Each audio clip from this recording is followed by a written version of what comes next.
almost 2 years, the proscribed separatists I.P.O.B have carried out a sustained campaign of civil disobedience against the authorities in protest of the arrest and continued detention of their leader Nnamdi Kanu. Every Monday, it calls on residents across the 5 states of the region to observe a sit-at-home protest. Attempts by some states to stop the action due to the economic and social cost have led to violent attacks on communities and residents who chose to disobey the sit-at-home order. Armed non-state actors have assumed control in some places, killing and intimidating security operatives, particularly the police. To mark 2 years since the arrest of Kanu in Kenya and his rendition to Nigeria, the self-proclaimed interim leader of the group, Simon Ekpa, from his base in Finland last Monday, issued a notice of 2 weeks of lockdown from July 31 to August 14.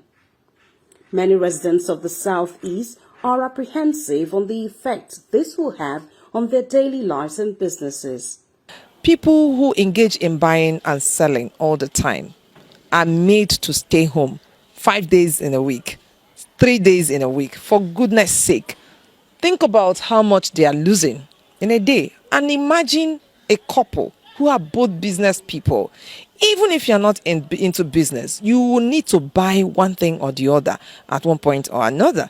And then when you go, you see shops that are closed. Too much on the people because they lose finances, both the one they invested and the one they are supposed to recoup. The Igbos near the Southeast Zone is known worldwide for their innovations in trade and commerce.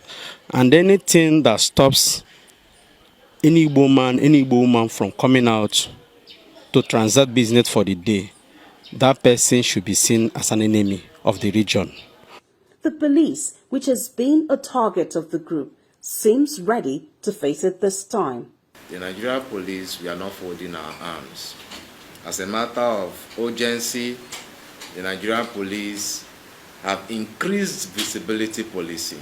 Most of the states, out of the 5 states in Southeast, the eastern part of the country, a lot of resources has been spent. Community efforts have been invested. Yet, the problem seems not to be abating.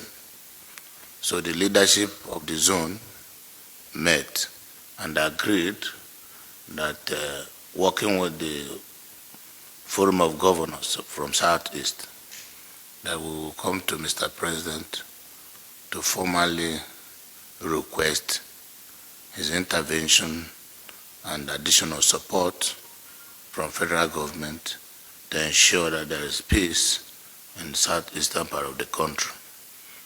The people of Southeast believe in the unity of the country, and as an integral part of the Nigerian project, also needs serious attention in terms of provision of security for our people to go about their businesses.